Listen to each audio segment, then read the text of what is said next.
Fluorescent lights possess a unique ability to drain the life from a room, casting a sterile, sickly pallor over everything they touch. But even the soul-crushing hum of corporate illumination paled in comparison to the sheer, exhausting presence of Declan. Every office harbors one, the apex predator of weaponized incompetence. Declan was a master of the art. He possessed an uncanny ability to evaporate the moment actual labor was required, usually armed with a lukewarm mug of green tea and a vaguely tragic excuse about gridlock on the interstate. He took bathroom breaks that rivaled the length of cinematic epics and possessed a vocabulary consisting entirely of phrases like, "Let's circle back," and "Can you run point on this?" Translated, these meant, "I have no idea what I am doing, and I am going to make that your problem." For 6 agonizing months, his favorite target had been me. I sat just 2 desks down, close enough to hear the maddening crunch of his artisanal pita chips, yet far enough away that management remained blissfully blind to his parasitic habits. He would slide up to my cubicle, leaning against the gray fabric partition with a faux charming grin, dropping disorganized folders onto my keyboard. I had complained to upper management twice. Both times, Declan deployed his singular talent, a slick, Teflon-coated charisma that somehow convinced the regional director he was indispensable. He always slipped out of the snare, leaving me buried under his overdue deliverables. But survival in a cubicle farm requires adaptation, and observing my daily torment from the opposite bank of desks was Elias. Elias was everything Declan was not. Senior logistics analyst, impeccably precise, with sharp, observant dark eyes and a jawline that looked like it could cut glass. He wore tailored charcoal trousers and crisp linen shirts with the sleeves rolled up to the elbows, exposing forearms corded from what I could only assume was a rigorous rowing habit. He smelled faintly of cedar and black pepper, a scent that drifted over the divider and provided a brief respite from the lingering odor of burnt breakroom popcorn. More importantly, Elias saw everything. He had been watching my silent war with Declan for weeks, his lips occasionally twitching into a covert, sympathetic smirk when Declan unleashed another tidal wave of corporate jargon. The breaking point arrived on a Tuesday. The sky outside the tinted windows was a bruised, heavy purple promising rain.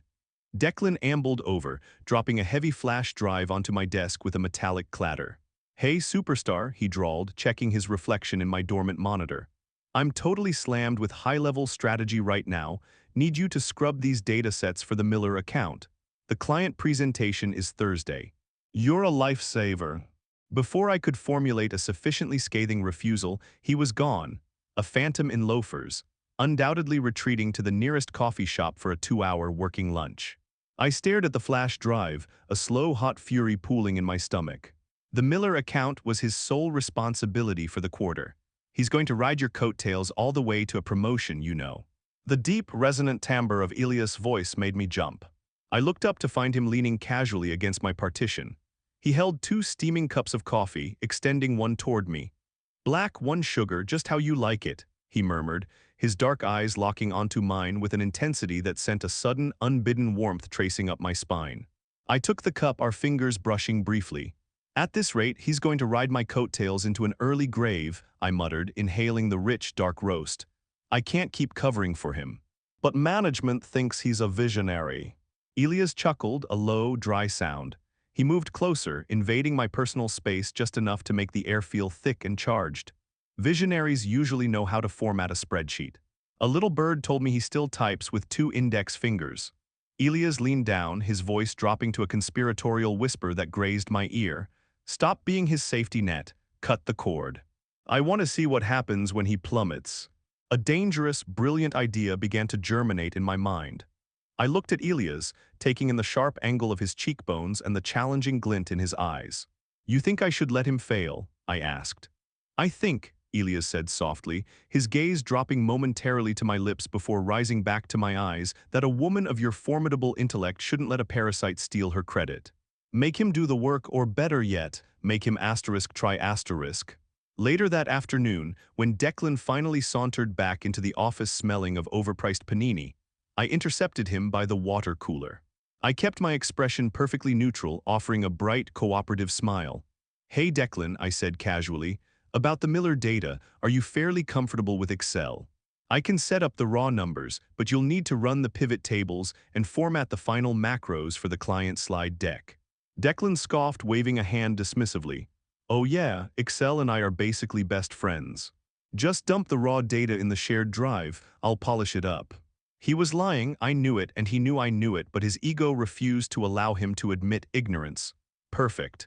I returned to my desk and opened the massive data files. I did exactly as he asked. I organized the raw numbers. But beneath the pristine surface of the grid, I went to work. I embedded a labyrinth of hidden conditional formatting rules and nested VBA macros. They were invisible to the naked eye, lurking in the background code of the workbook. The formulas were designed with a singular malicious purpose. They did absolutely nothing until the user attempted to copy and paste the data into another application, like a PowerPoint presentation. The moment that specific command was executed, the macros would trigger, slightly scrambling the numerical values, shifting decimal points, and randomizing the sum totals. It was a delicate operation. I couldn't make it obvious.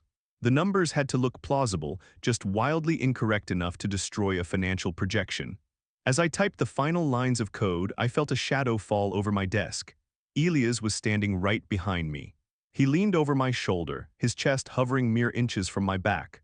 The crisp scent of cedar enveloped me. He placed one hand on my desk, bracing his weight, his cheek close enough to mine that I could feel the faint radiation of his body heat. He stared at the screen, his eyes tracking the complex lines of code. A slow, wicked smile spread across his face. Conditional randomization triggered by the clipboard sequence, he murmured, his voice a low rumble of genuine admiration. You are absolutely terrifying. I tilted my head, catching his gaze. Is that a complaint? Not even slightly, he whispered. He held my gaze for a long, heavy moment, the ambient noise of the office fading into static. If you pull this off, I'm taking you to dinner, somewhere that doesn't serve lukewarm breakroom coffee. It's a date, I replied, my voice steadier than the sudden fluttering in my chest. I saved the file, uploaded it to the shared drive, and sent Declan a polite email notifying him that his data was ready for formatting. Then, the waiting game began. Thursday morning arrived with the oppressive tension of a looming thunderstorm. The Miller client team, a notoriously demanding group of executives, occupied the glass-walled conference room at the center of the office. Declan, oblivious to his impending doom, strutted around in a powder blue shirt, confidently holding his tablet. He hadn't touched the file until 45 minutes before the meeting, assuming he could just drag and drop the data into his slide deck. From my desk, I had a perfect view of his cubicle. Elias had purposefully rolled his chair back to sit beside me, our knees almost touching under the shared desk space. We watched the show unfold. At 9:15 a.m., Declan opened the file. At 9:17 a.m., he highlighted the first block of data and pressed copy. At 9:18 a.m., he pasted it into his presentation. I saw his shoulders stiffen. He leaned closer to his monitor. He hit the undo shortcut, then tried pasting again.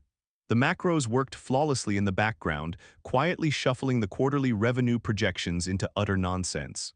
A projected profit of $4 million suddenly became a catastrophic loss of $42,000. Panic is a fascinating thing to observe in a man who has never faced a consequence in his life. The smug aura evaporated, replaced by sheer primal terror. Declan's hands began to fly across the keyboard.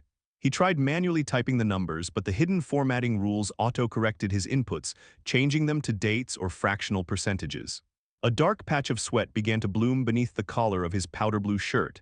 He looked like a man trying to defuse a bomb with a pair of plastic safety scissors. 10 minutes until the presentation, Elias murmured, leaning back in his chair, a look of profound satisfaction on his face. He reached out under the desk, his fingers brushing against mine, intertwining with them. His skin was warm and calloused. I squeezed his hand, unable to suppress my grin. At 9:25 a.m., Declan abandoned his desk and practically sprinted toward my cubicle. His face was flushed a blotchy, mottled crimson. "The file is corrupted," he hissed, keeping his voice low so the surrounding cubicles wouldn't hear. "Everything is broken, the numbers are scrambling, fix it now." I looked up at him, widening my eyes in a mask of pristine, manufactured innocence. "Corrupted? That's so strange. It was working perfectly when I uploaded the raw data. Did you merge the master cells before applying the pivot rules?" "I don't know what that means," he panicked, his voice cracking. "Just undo it, the Miller team is sitting in the boardroom." "I'm so sorry, Declan," I said smoothly, gesturing helplessly to my blank monitor. "But I don't have access to your presentation file. And you said you were an expert at Excel. I'm sure you can troubleshoot it. Maybe try restarting your computer. Restarting, he choked on the word, his eyes darting wildly. Declan, a sharp, authoritarian voice barked across the floor. Our department director stood at the door of the glass conference room, his arms crossed. We are waiting. Declan swallowed hard, his Adam's apple bobbing. He looked at me, a silent plea for salvation, but found only cold, unyielding apathy. Then he looked at Elias, who merely offered a curt, mocking nod. Declan stumbled toward the conference room like a man walking to the gallows. The next hour was a masterpiece of corporate destruction. Through the glass walls, we watched as Declan projected his scrambled slides onto the massive monitor. The Miller executives squinted at the screen. We couldn't hear the audio, but the body language was deafening. The lead client pointed at the board, her brow furrowed in deep confusion. Declan gestured frantically, sweating profusely, pointing at his laptop. The department director buried his face in his hands.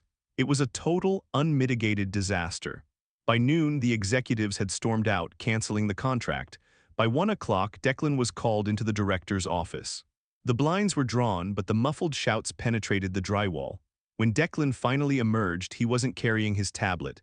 He was carrying a cardboard box. He had been placed on indefinite, unpaid leave pending a formal review of his gross negligence.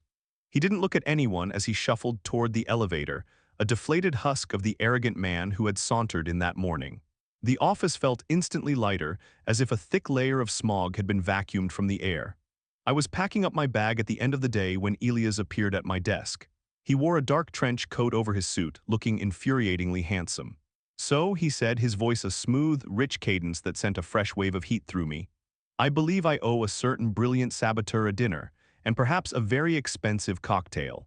I slung my bag over my shoulder, stepping out of the cubicle to stand directly in front of him. I earned that cocktail and the appetizers. Elias stepped closer, reaching out to tuck a loose strand of hair behind my ear. His touch was electric, sending a shiver down my neck. You earned whatever you want, he murmured, his gaze dropping to my lips. You know, I always found competence to be the most attractive trait in a person, but ruthlessness. That's a very close second.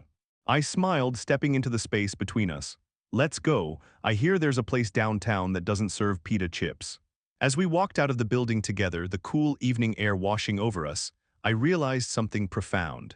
For months, I had allowed myself to shrink, to absorb the burden of someone else's laziness out of a misplaced sense of obligation and fear of conflict. I had let a parasite dim my light. But standing up for your own worth, setting boundaries, and refusing to be a stepping stone doesn't just clear the toxic elements from your life. It creates space for the things and the people who actually recognize your value. Never let anyone trick you into doing their heavy lifting while they stand on the pedestal. Let them carry their own weight and watch how quickly they crumble. If you've ever had to deal with a toxic coworker and found your own satisfying way to strike back, hit that subscribe button, leave a comment with your best office revenge story, and give this video a thumbs up. Until next time, keep your boundaries strong and your spreadsheets heavily guarded.